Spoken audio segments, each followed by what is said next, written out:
Evelyn gave Riley a house as a wedding gift, and then watched strangers take it over room by room.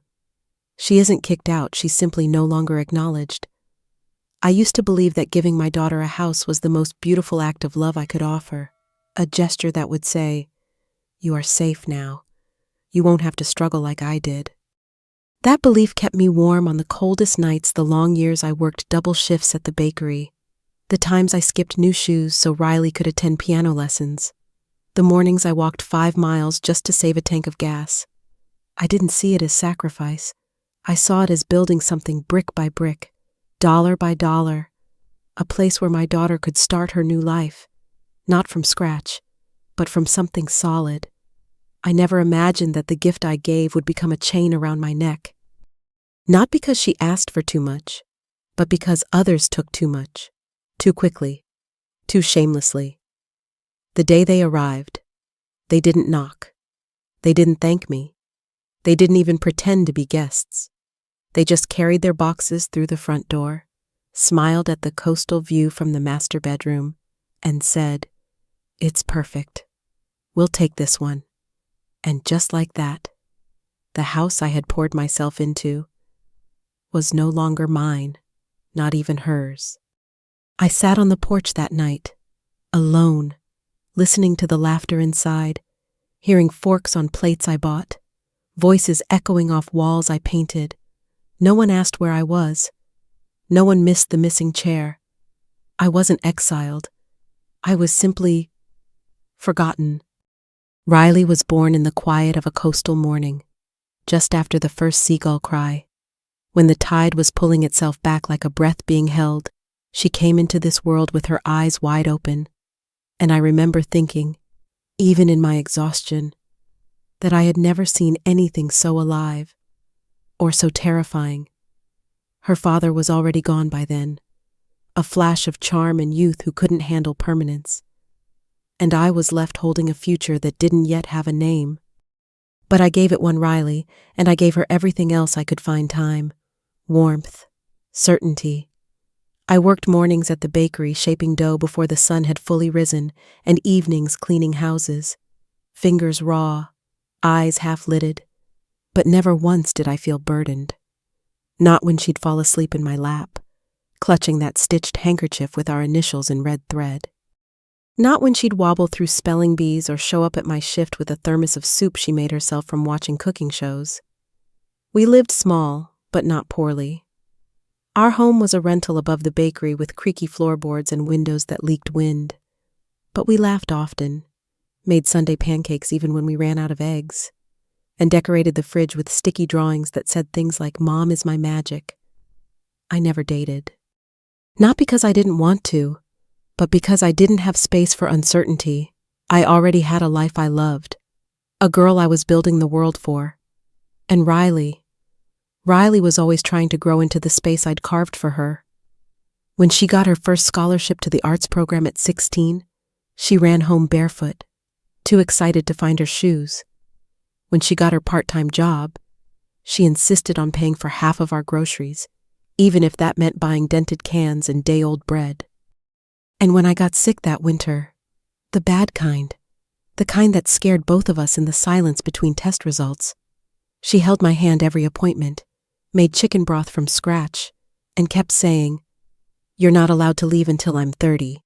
It became our joke, our quiet pact, so I stayed.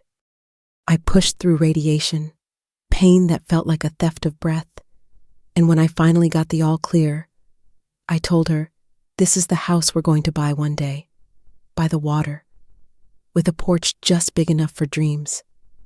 I didn't know how, not yet, but I started saving again.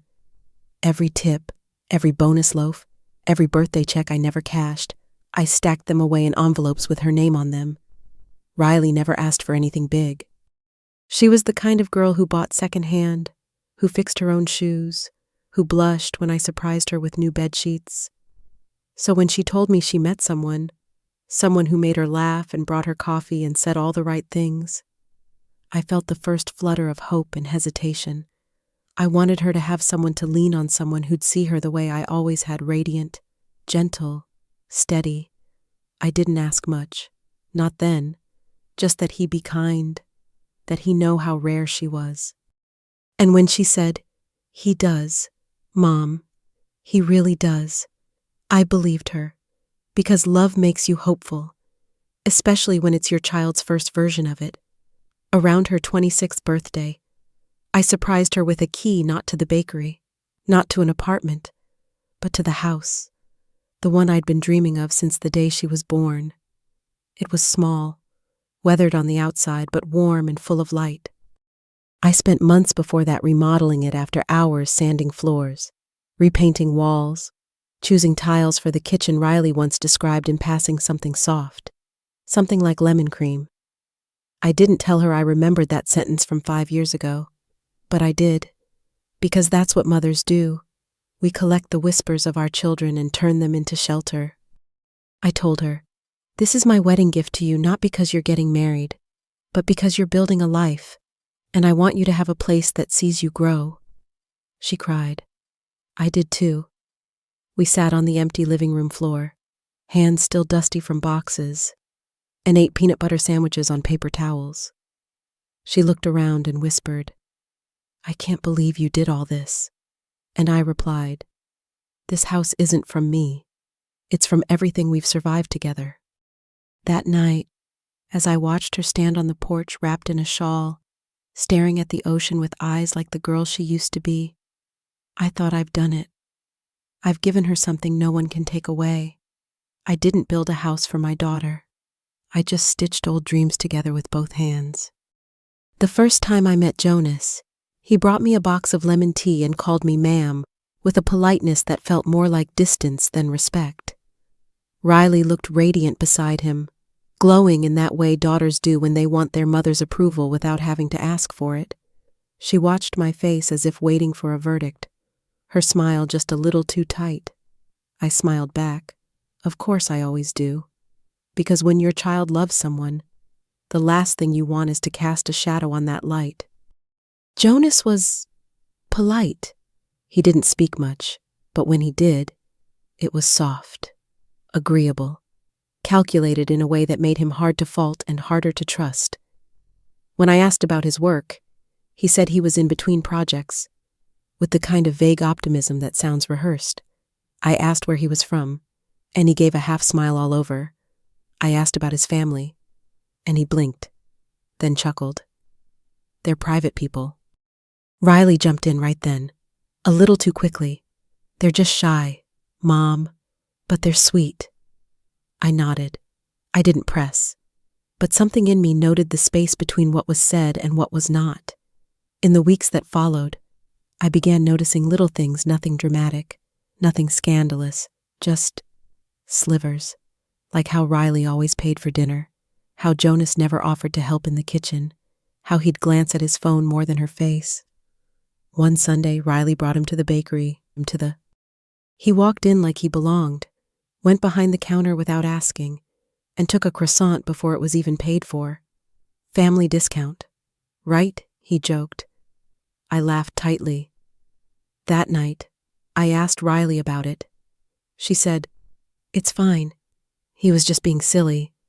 But her voice had a new edge, brittle, like she was tired of defending things she didn't fully believe. Another day, I stopped by her apartment to drop off a coat she'd left behind. Jonas opened the door, shirtless, barefoot. He barely glanced at me. "She's not here," he said, taking the coat without a thank you.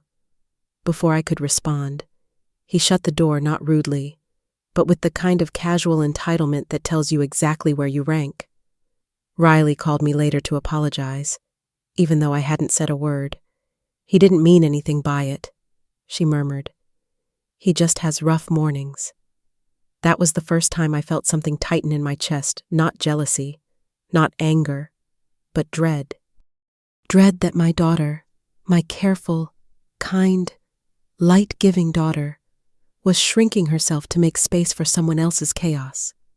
A week later, I saw her Venmo history: $60 for groceries, $180 for the tire thing, $400 labeled just until Friday. It wasn't the money. It was the rhythm, the quiet frequency. She wasn't loaning, she was covering. And Jonas wasn't asking, he was expecting. I didn't confront her. I just closed the app and sat with it. Because I remembered what it was like to be young and in love with the idea of someone. I remembered hoping a man would change, soften, rise until you realize he isn't climbing. He's resting on you.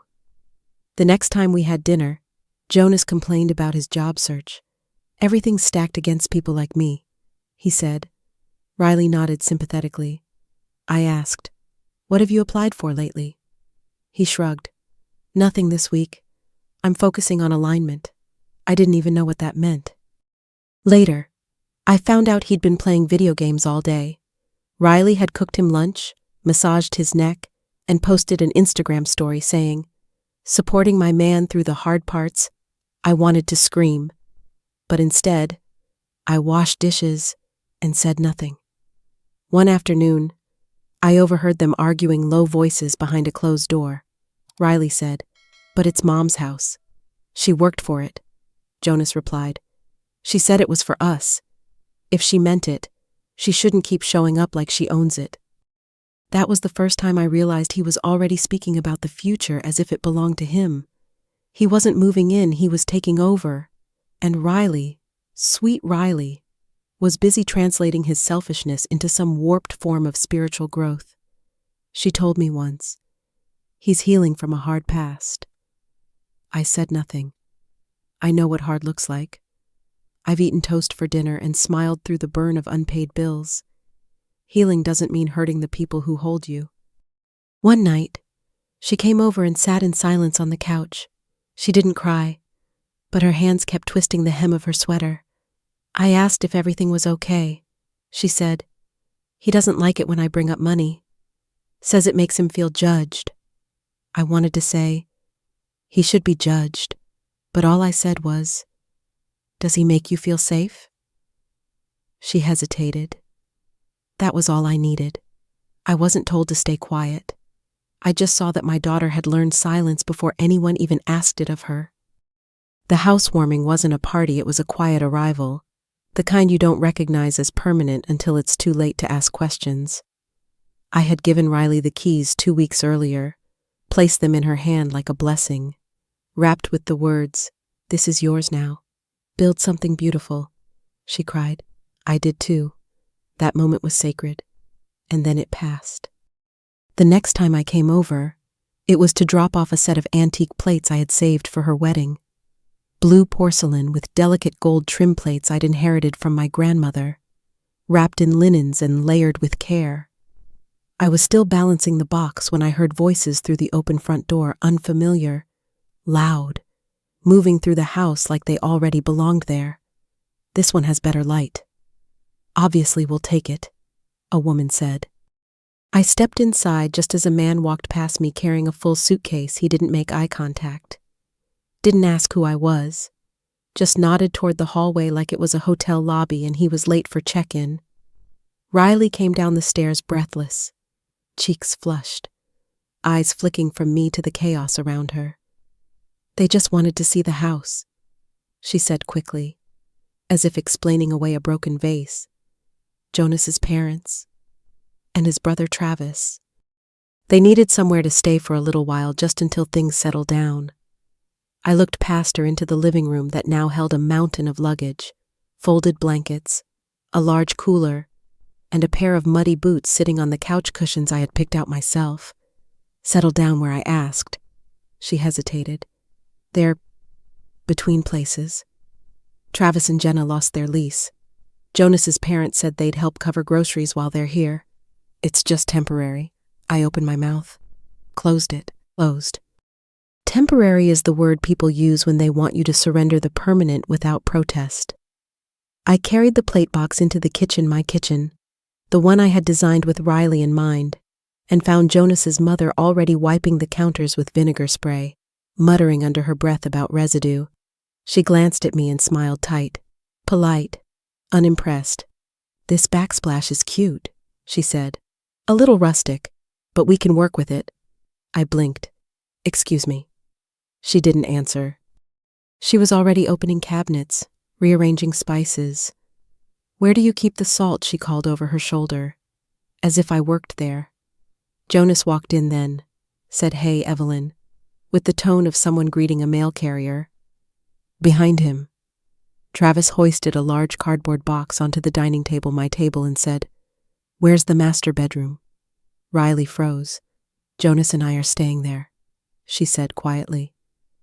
Jonas's mother laughed. "Sweetheart, you're young. You can sleep anywhere.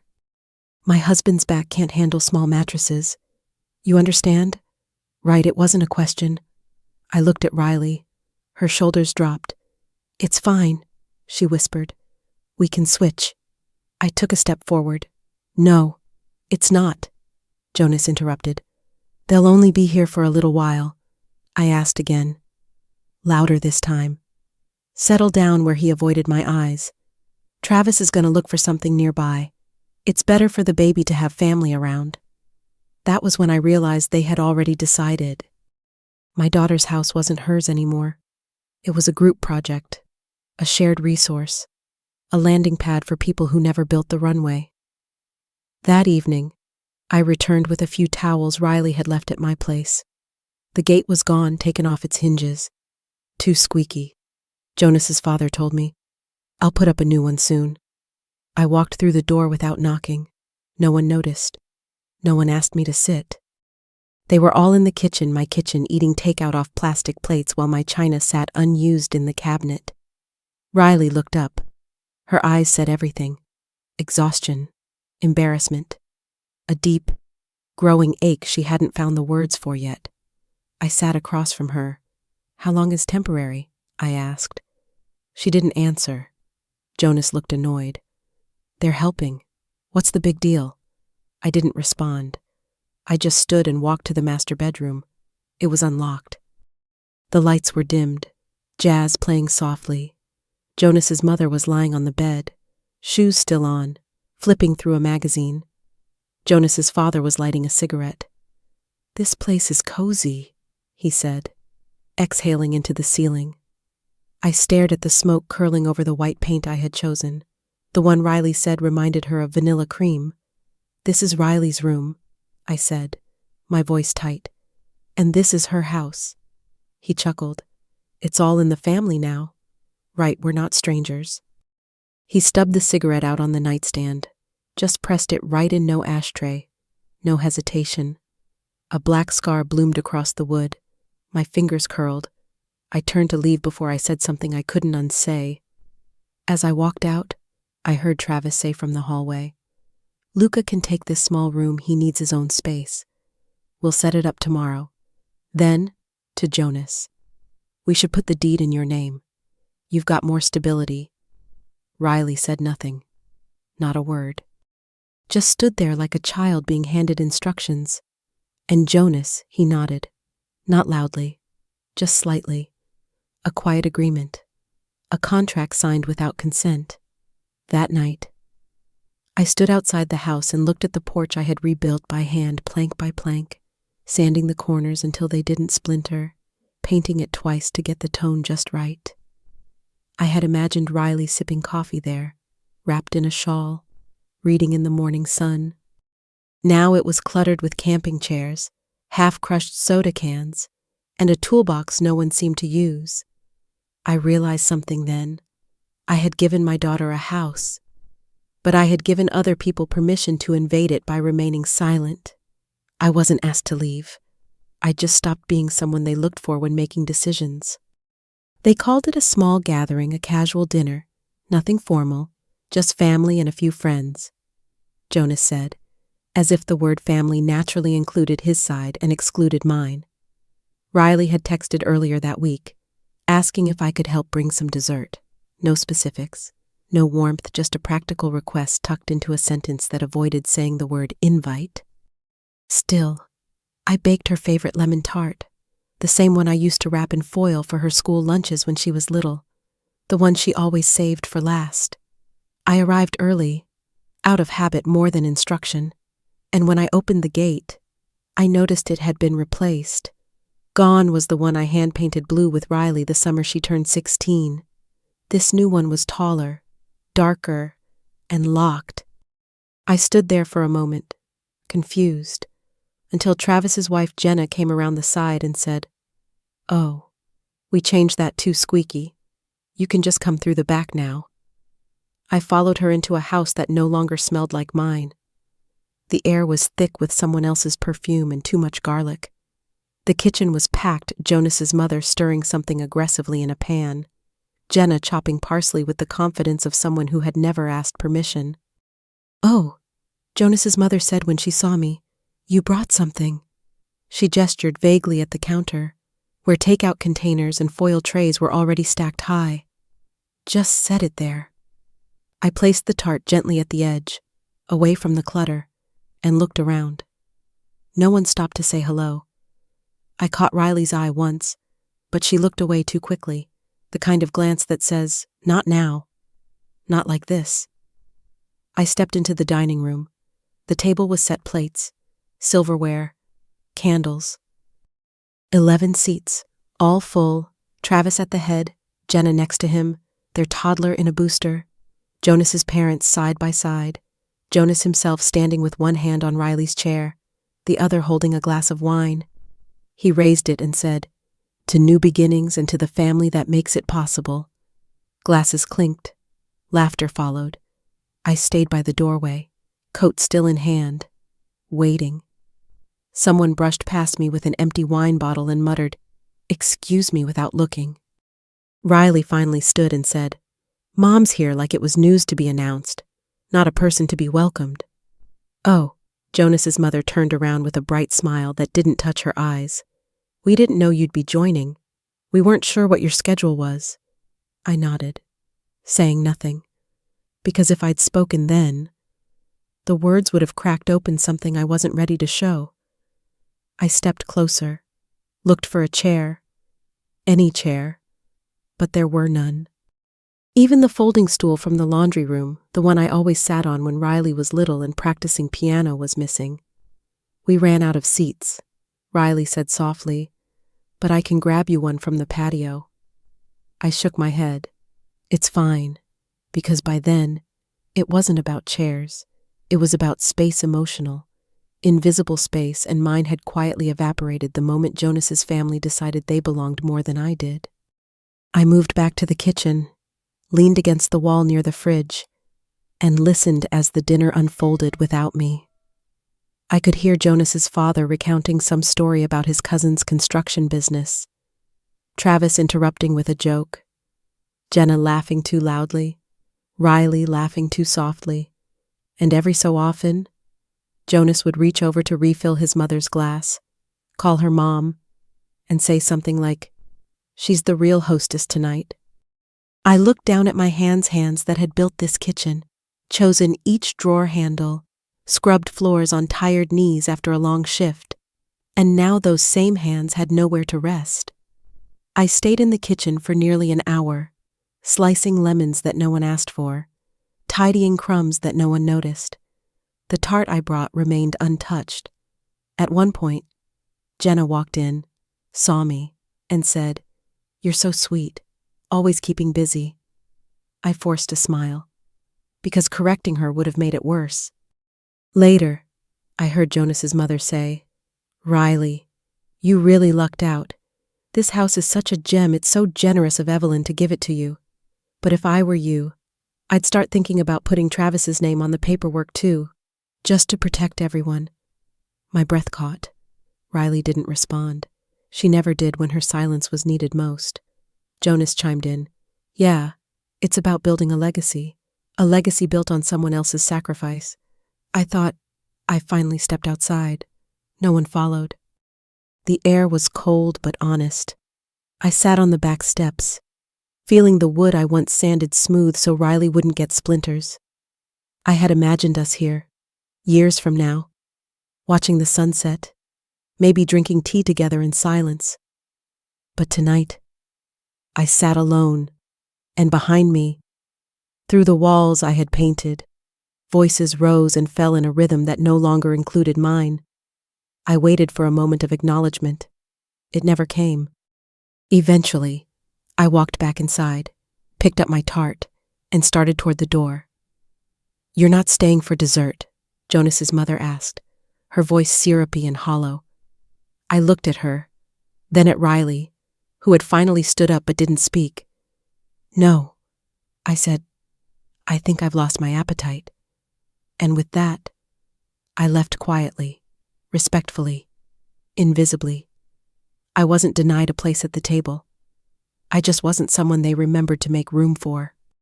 Sleep, once my quiet proof that I'd done enough for the day, became something foreign, something that hovered just out of reach, like a kind word never spoken.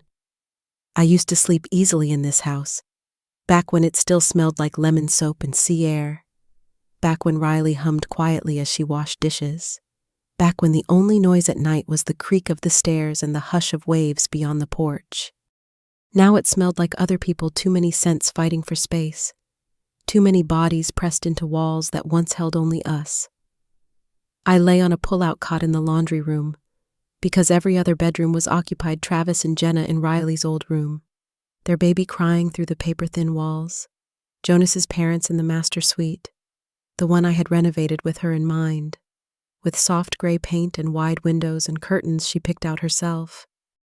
I had given them everything without knowing they would take even more. I couldn't sleep, not just from the noise, but from the ache, a constant tightening in my chest that made rest feel like betrayal, like I was surrendering to the very thing that erased me. Some nights, I listened to Riley walk down the hall, barefoot, careful not to wake anyone. I could hear her pause outside doors, lingering like a ghost in her own home. Once, I heard her knock softly just once, then walk away before anyone answered. Another night, I heard her crying in the bathroom, muffled and brief, like she had mastered the art of grieving quickly. Jonas's voice followed, low and flat, the way someone speaks when they've decided your pain is inconvenient. It's not that serious, he said. You're tired. You always get emotional when you're tired. I waited for her to correct him, to say it wasn't tiredness, it was loneliness, displacement, confusion. But she said nothing. I heard the tap run, then stop, water as silence. When she emerged, her steps were slower, more distant. The next morning, she made pancakes, my recipe, but thinner, rushed, flipped too early. She didn't look at me when she asked if I wanted any. I said yes, but I couldn't finish them. That day, I cleaned the porch not because it needed cleaning, but because I needed to touch something that still felt like mine. I scrubbed the wood with salt and vinegar, the old way.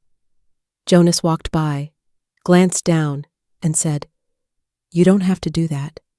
We can hire someone." I nodded but didn't stop, because sometimes cleaning is the only way you can scream without making a sound. That night, I dreamed I was standing in the living room, watching strangers carry out furniture. No one looked at me. No one asked. I woke up drenched in sweat. The cot creaked when I moved. The light under the door told me someone was still awake. I thought of Riley awake in her own home, trying to breathe through the weight of everyone else's comfort. I wondered when she last laughed and meant it. I wondered if she still opened her notebook to sketch like she used to on the beach. She hadn't picked up a pencil in weeks. I could feel it not in what she said, but in what she stopped saying. The small things were slipping, her hair always tied back now, her voice always lowered, her joy tucked in like an apology. One evening, I found her curled up on the stairs after everyone had gone to bed. She didn't see me. She was holding a coffee mug, empty, staring at nothing. I stepped back before she noticed, because if I sat beside her, I knew I would cry. And I wasn't sure if that would pull her closer or push her further away. Later that week, I walked into the kitchen and found Jonas's mother throwing out a box labeled Mom's Spices. I had kept it tucked in the pantry, a collection of small jars Riley decorated when she was 9, full of herbs from our old garden. "These are expired," she said. "It's just clutter now." I opened my mouth to stop her, but it was already gone. dumped in the trash with the coffee grounds and broken eggshells. I reached in quietly, took out the jar with the lavender Riley planted when she had chickenpox and couldn't go to school. It was cracked. The label smudged. I held it in my hand for a long time. That night, I didn't even try to sleep. I sat on the edge of the cot, holding that jar, and wrote down everything I still remembered, every name, every date, every recipe Riley ever loved, every moment that made this house ours. Because I needed to hold on to something. Even if no one else remembered it was worth keeping. I wasn't banished to the corner. I just stayed quiet long enough for the center to forget I ever stood there. I found it by accident, tucked between the folds of a sweater Riley had left in the laundry basket I wasn't supposed to touch. I hadn't been folding her clothes for months. She'd asked me not to, gently but firmly, saying she wanted to handle her own things now. But that morning, something about the way the sweater was crumpled, like it had been held too tightly or dropped too quickly, made me reach in and lift it out. The letter fell to the floor, not in an envelope, not sealed, just a folded sheet of notebook paper with soft edges and one corner curled from time. I don't know what made me read it. Maybe I hoped it was a grocery list, something forgettable, something mundane. But even before I opened it, I could feel it was more than that. The handwriting was Riley's, unmistakable in its neatness, the kind she had always reserved for things she meant. It began without greeting, no mom, no dear, just the words, I don't know how to say this out loud. My chest tightened. I sat on the cot, the same one I hadn't slept soundly on in weeks, and read it slowly, as if speed would somehow damage the words. I don't know when it changed, she wrote, but lately I feel like I'm trying to keep everyone happy except myself. I thought love was supposed to feel like safety, but it feels like calculation, like I'm always doing emotional math to make sure no one explodes. And I'm tired. Mom, I'm tired in a way sleep can't fix. I paused, the paper trembling in my hands, the kind of tremble that doesn't start in your fingers but somewhere deeper, somewhere marrowed. She wrote about Jonas not angrily, not accusingly, but with a kind of quiet grief. He doesn't mean to hurt me, she said. He just doesn't know how to see me anymore. Or maybe he never did. Maybe I mistook being needed for being loved. And then, one sentence I read 3 times before it settled in my bones. Sometimes I miss you even when you're in the same room. That line, it split something in me. Because I had been right there, folding napkins, slicing lemons, sitting silently at dinner tables where no one asked if I had eaten. And still she missed me. I kept reading. I know this house was your gift to me. I know how many years you worked for it. I know it's more than wood and paint. It's love you stacked brick by brick. And I let people walk through it like it was free space. I didn't know how to say no without becoming the bad guy. And now, I don't know how to ask you to stay when I'm the one who made it impossible for you to feel welcome. My throat burned. I pressed the letter to my chest and closed my eyes. Not to cry, but to hold her words inside before the ache turned them into regret. She hadn't sent it. Maybe she never intended to. Maybe it was written in the dark after a fight, or late at night when the house creaked with too many footsteps that didn't belong to her. Maybe it was her way of screaming without making a sound. But I had it now. Her truth. Her tangled, trembling truth. And it was more honest than anything she'd said aloud in months. I didn't confront her. I didn't leave it on her pillow or bring it up over breakfast. Some words aren't meant to be echoed back, they're meant to be held, like bruises you protect without touching. Instead, that evening, I baked the lemon tart again, the one she hadn't eaten since the night I left the party early. I left it on the kitchen counter, covered in foil, with a small note beside it, in case you still like last slices. I didn't sign it. I didn't have to. She knew. And later, when I came back to check, a single fork sat on an empty plate, the last bite gone, the foil folded carefully, almost reverently, like something worth saving. I wasn't told she still needed me. I just found the part of her that never stopped hoping I'd find her anyway. I didn't say anything that day. I woke up early, before the noise started, before the baby cried, before the blender roared, before the house began its daily performance of being full. I moved through the kitchen like I used to, each motion quiet and steady, like a memory I didn't want to disturb.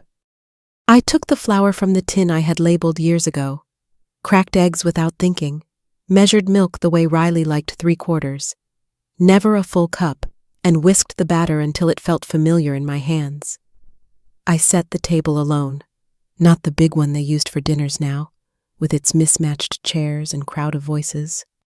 No, I set the small round table near the window, the one Riley and I used to sit at on Sunday mornings when we shared blueberry pancakes and read the paper aloud, laughing at horoscopes we pretended to believe. I placed 2 plates, 2 forks, 2 folded napkins, not as an invitation, but as a remembering. Riley came down last, still in her robe, hair undone, eyes tired but alert. She paused when she saw the table. Her lips parted, like she was going to say something, then closed again. Jonas's voice rang out from upstairs, asking about coffee. She didn't answer. She walked to the table slowly, cautiously, like it might vanish if she moved too quickly. I poured syrup. She sat down. We didn't speak. We just existed. For the first time in weeks, we breathed the same air in silence that wasn't strained. I could feel her wanting to say something, an apology, maybe, or just a thank you, but instead she picked up her fork and ate. That was enough, until Jonas walked in. He stopped mid-stride when he saw us. "What's this?" he asked, voice too light. Riley flinched. "Just breakfast," she said, her tone flat. "Oh." He looked at the food, then at the 2 plates, and something shifted behind his eyes. Didn't think we were doing sit-down meals now. I didn't look at him. I didn't need to. This wasn't for him. This wasn't his to understand. He stood there for a second longer, then shrugged and walked out, muttering something about needing to check his email. Riley's fork froze. Then she set it down and whispered, "He doesn't like when I make plans without telling him." I didn't respond. I didn't need to. She looked at me, really looked at me, and for the first time in months, there was no glaze over her eyes, no practiced expression, just a daughter looking for her mother. "Do you think I messed this all up?" she asked. "Do you think I let it get too far?" I wanted to say yes. I wanted to tell her I had been watching her disappear inch by inch. But instead I said, "I think you're still here." She blinked, then nodded, like that was enough for now. We finished breakfast in silence, not heavy, not cold, just quiet. When it was over, she reached for my hand, just briefly, just enough, and I understood. I didn't raise my voice. I just made a meal that reminded her she still had a seat at my table. The envelope was thick, almost ceremonious in how it arrived, no return address, no note, just placed squarely on the kitchen counter like a challenge. Riley saw it first. She opened it without a word and handed it to me without looking up. Her face didn't move, but her fingers trembled just enough. I unfolded the pages slowly, half hoping it was a mistake, a mix-up, some irrelevant notice. But it wasn't. It was real. Jonas had filed for legal interest in the house. In crisp, impersonal language, it stated that due to his ongoing contributions to the home and familial duties, he was entitled to partial ownership of the property that bore my name, property I had worked my body hollow to pay for, property I had gifted to Riley before she ever said yes to that man. I stood there, the words blurring slightly, not from shock but from an exhaustion that ran older than the paper in my hand. I looked at Riley. She said, "I didn't know." And I believed her, because shame doesn't lie in her eyes, it wilts, quietly, like something that used to bloom. I spent that night digging through files, pulling out everything I'd kept: deeds, dated bank transfers, contractor receipts, Even the note I wrote Riley when I handed her the keys, the one that said, "This house is yours. Start your story here." My handwriting was shaky then. It hadn't changed. The next few days moved like molasses, slow, thick, clinging to every corner of the house. Jonas didn't mention the lawsuit. He made toast. He watched TV. He walked past me like nothing had changed. But Riley changed. She spoke less, moved slower, lingered at the doorway like a child unsure of whether she was allowed in her own home. Then came the morning we went to court. We didn't say much on the drive. Riley stared out the window, tracing fog with her fingertip. I drove with both hands, the way I used to when she was little. Seatbelt cutting across her chest, legs dangling too short to reach the floor. She used to hum back then. She didn't hum now. The courthouse was beige, underwhelming, the kind of place where truth doesn't roar, it waits. Jonas was already seated when we arrived, flanked by a lawyer whose suit was too new for confidence. Riley and I sat down, side by side, not touching. When they called the case, I stood first, document in hand, spine straight. "Your Honor," I began, "this house was purchased solely under my name. Prior to any engagement, it was transferred to my daughter without expectation of repayment. There were no cohabitation agreements, no financial contributions made by Mr. Reed toward the purchase or renovation of the home." The judge nodded, flipping through the copies I'd provided. Jonas's lawyer fidgeted, cleared his throat, then mumbled something about informal agreements, shared domestic life, intent to build a future, but none of it stuck. There was no evidence, just entitlement dressed in legal language. Then Riley stood. She wasn't required to, but she did. And when she opened her mouth, the room quieted not because she was loud, but because she was clear. "This house was never his," she said. "He didn't help pay for it. He didn't build it. He didn't choose it. My mother gave me that house out of love, and I let other people walk through it like it owed them something. I was wrong to let that happen. But I'm here now, and I want the court to know he does not speak for me, not legally, not emotionally." Her voice didn't crack. It didn't need to. It settled into the room like something final. Jonas shifted in his seat. For the first time, he looked less like a man defending his rights and more like a boy who'd been told no for the first time. The judge closed the folder, looked at Jonas, and said, "Mr. Reed, without evidence of contribution or intent of co-ownership, the court sees no grounds for your claim. Gavel. Just once. Sharp. Clean. Absolute." When we stepped outside, the sun was too bright for a day like that. It made everything look exposed. Riley blinked into the light, her face unreadable, until she turned to me and said, "I thought it would feel like revenge, but it just feels like breathing again." I didn't reply. I just touched her shoulder, gently, the way I used to when she was sick and needed to know I was still there. Jonas followed us into the parking lot. His jaw was set, eyes narrowed, but he didn't shout. He said, "You'll regret this. You think this makes you strong?" Riley stopped walking, turned to him. "No," she said softly. "This makes me free." He stepped closer. "You used me." She tilted her head. "You used the house, the silence, my fear. We're not the same." He didn't answer. There was nothing left to say. He turned and walked the other way. Fast. As if moving quickly might erase what had just happened. Riley stood still for a moment longer, breathing like someone who had been underwater too long and just reached the surface.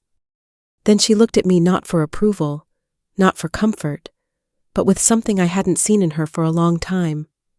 Clarity. She didn't ask if I was proud. She didn't need to. She already knew. I didn't win anything in that courtroom.